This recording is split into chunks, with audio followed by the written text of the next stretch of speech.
भल और अजमेर, जहां पर की मंदिरों को तोड़ करके मस्जिदों का निर्माण कर लिया गया था, हमें अपनी प्रभुत्ता को साबित करने के लिए सबूत प्रस्तुत करना पड़ रहा है। तो क्या कहीं इसके पीछे हिंदुओं की ही स्वयं की बहुत बड़ी भूमिका तो नहीं थी? और अतिक्रमण के द्वारा, दमन के द्वारा हत्याई गई उन जगहों के लिए पूरा समाज एकत्रित है।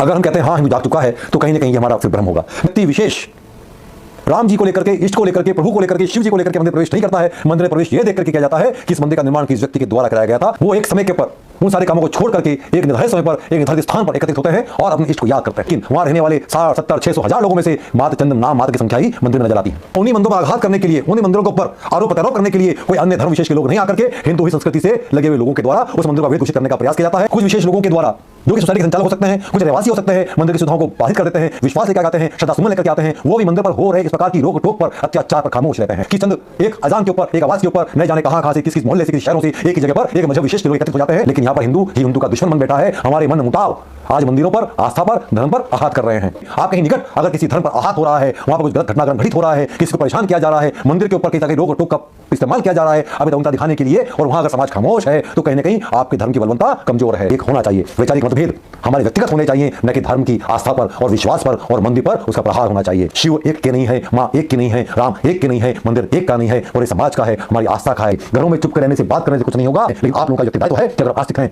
जिस मंदिर के प्रति आपकी आस्था है, बलवंता है, वहां आपको आगे आना होगा। मंदिर का निर्माण किसने करवाया मुख्य यह नहीं है, मंदिर में आपका इष्ट विराजित है, आपके प्रभु विराजित है, यह मुख्य है। साथियों, आज का विषय सनातन हिंदू संस्कृति धर्म को लेकर के है।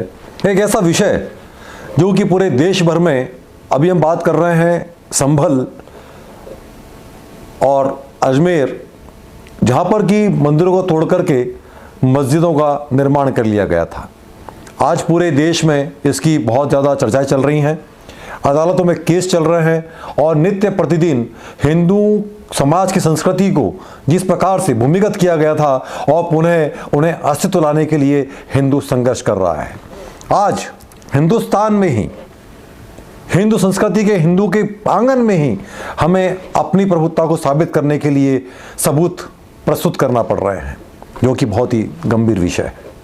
लेकिन इन सब के पीछे कारण जानना अति आवश्यक है कि आखिर संभल में, अजमेर में या देश में किसी और जगह पर भी इस प्रकार का अगर कृत्य हुआ है तो उसके पीछे मुख्य वजह क्या थी और जवाबदार कौन लोग थे?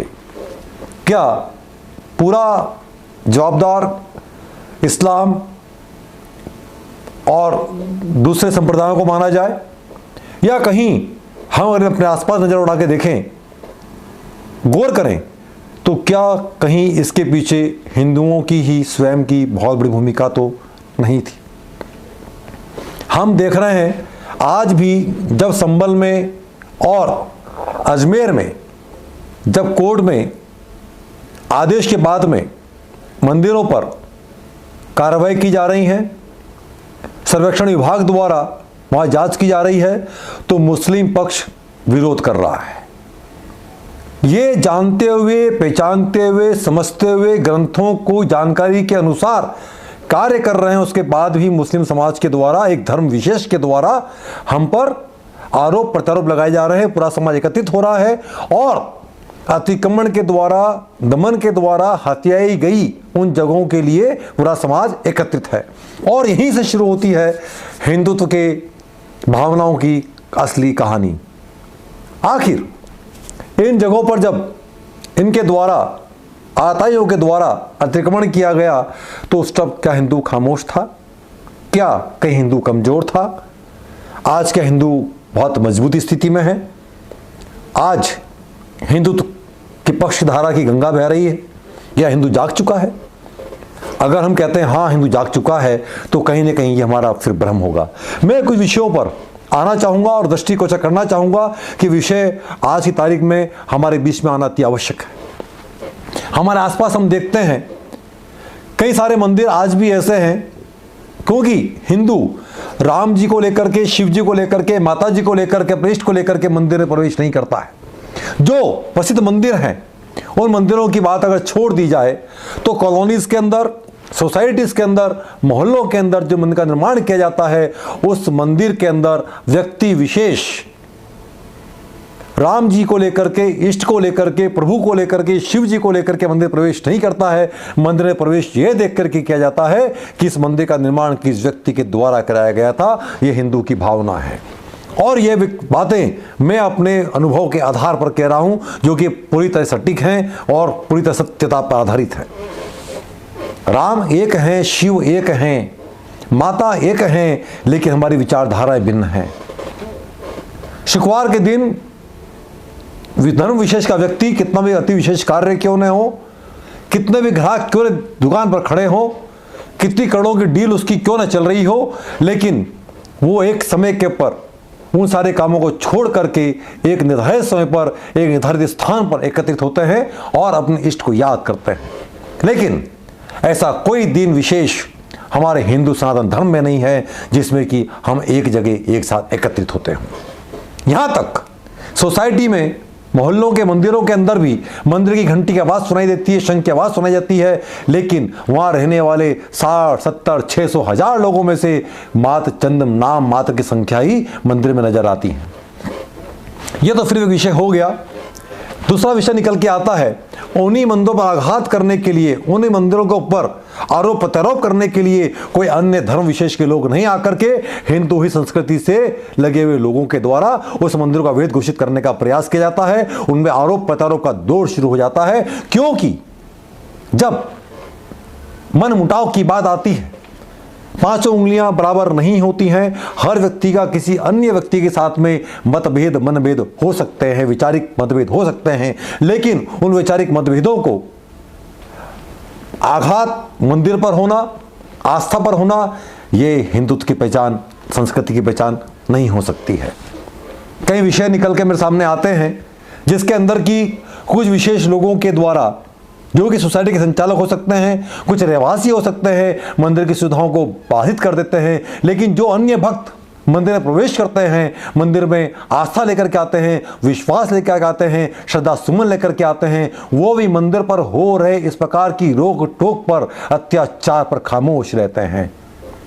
अगर आप लोग आस्तिक हैं, मंदिर के प्रति समर्पित हैं, आपकी भावनाएं मंदिर से जुड़ी हुई हैं, तो यहां पर व्यक्तिगत रिश्तों को छोड़ करके आपको धर्म के लिए आगे आना चाहिए, हिंदुत्व के लिए आवाज उठानी चाहिए।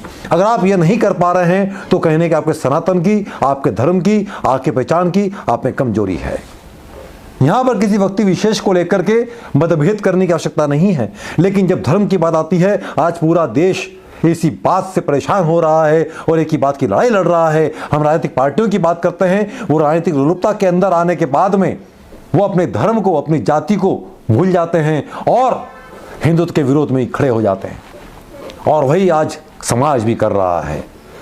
मात्र नाम मात्र के पद के लिए, नाम मात्र के महिमा मंडप के लिए आज हिंदुत्व इतना नीचे गिर जाता है कि आदमी मंदिरों को, धर्म को भी आहत करने से पीछे नहीं हटता है।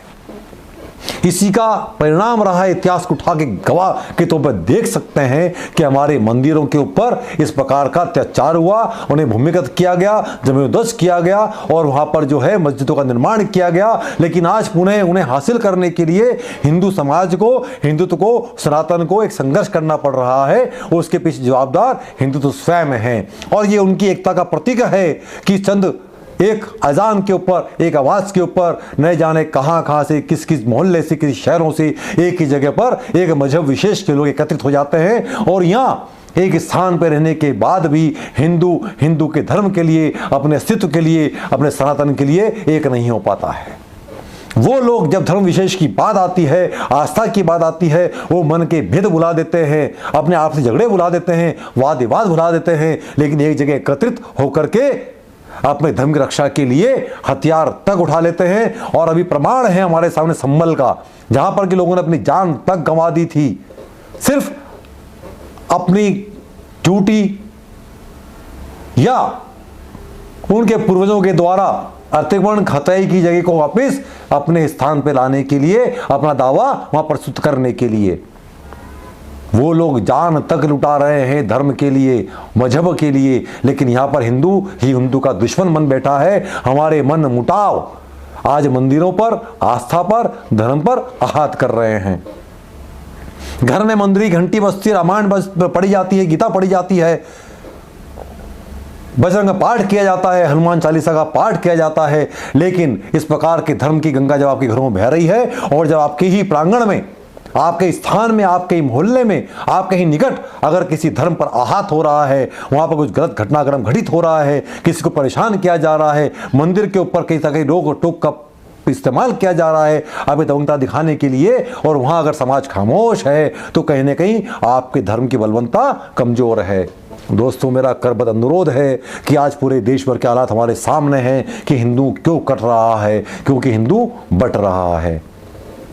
हमारे व्यक्तिगत वैचारिक मतभेदों को छोड़ करके हिंदुत्व को आगे आकर के हम हिंदुत्व की लाज रखने के लिए, उसको आगे बढ़ाने के लिए, हमारे संस्कृति का दोहन होने से बचाने के लिए हमें एकत्रित होना चाहिए, एक होना चाहिए। वैचारिक मतभेद हमारे व्यक्तिगत होने चाहिए, न कि धर्म की आस्था पर और विश्वास पर और मंदिर पर उसका प्रहार होना चाहिए। और कहीं ऐसा हो रहा है तो हमारे हिंदुत्व की, हमारे सनातन की बलवंता इसकी पहचान रही है, प्रतीक रही है कि जब ऐसा हुआ है हिंदू एकत्रित हुआ है। अगर आप एकत्रित नहीं हो रहे हैं तो फिर आपका ये कहना चाहिए आडंबर है जो कि आप लोगों ने धारण कर रखा है। इस आडंबर से बाहर निकलिए। शिव एक के नहीं है, माँ एक की नहीं है, राम एक के नहीं है, मंदिर एक का नहीं है, पूरे समाज का है, हमारी आस्था का है, विश्वास का है। सीखिए, जो इस्लाम घटित कर रहा है, जो उन्होंने घटित किया है, धर्म के नाम पर वो एक हैं, समाज में वो एक हैं, उनके मोहल्ले के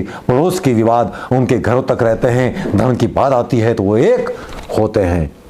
समझिए दोस्तों, अपने धर्म को पहचानिए, आस्थाओं को पहचानिए, अपने मंदिरों को, अपनी आस्थाओं को जीवित रखने के लिए, जीवंत रखने के लिए, बलवंता प्रदान करने के लिए जो अत्याचारी हैं, जो इस प्रकार का कृत्य कर रहे हैं, उनके खिलाफ हिंदुत्व के लिए विचार नहीं, अपनी आवाज उठाइए। घरों में चुप कर रहने से, बात करने से कुछ नहीं होगा। आज कुछ मंदिर आहत हो रहे हैं, कब तक मंदिरों की लड़ाई? हिंदुस्तान के लिए हिंदुत्व लड़ता रहेगा, सनातन लड़ता रहेगा। संगठन और संघ अपना कार्य कर रही हैं, लेकिन आप लोगों का व्यक्तिगत दायित्व है कि अगर आप आस्तिक हैं, जिस मंदिर के प्रति आपकी आस्था है, बलवंता है, वहां आपको आगे आना होगा। शपथ है आपको श्री राम की, आपको अपने इष्ट की। अगर किसी मंदिर में किसी आस्था पर आहत हो रहा है और जो कि गलत है आप जानते हैं, उठकर आइए, अपनी आवाज उठाइए। ये व्यक्तिगत नहीं है, क्योंकि राम व्यक्तिगत नहीं है, लक्ष्मण व्यक्तिगत नहीं है, भगवती व्यक्तिगत नहीं है, शिव व्यक्तिगत नहीं है, वो सर्वलौकिक हैं। तो प्रभुदेव मेरा सभी भक्तों से, हिंदू सनातन धर्म से, पूरे विश्व भर में एक ही चेतना जागृति का मेरा एक प्रयास है कि आइए सनातन के लिए जागृत हो जाइए। अगर मंदिर की घंटी बजती है, शंख बजता है, मंदिर का निर्माण किसने करवाया, मुख्य यह नहीं है। मंदिर में आपका इष्ट विराजित है, आपके प्रभु विराजित हैं, यह मुख्य है। मंदिर में सभी लोगों का उपस्थित होना अति आवश्यक है, तभी सनातन की जागृति होगी और हिंदुत्व बलवंत होगा। जय श्री राम, जय श्री राम।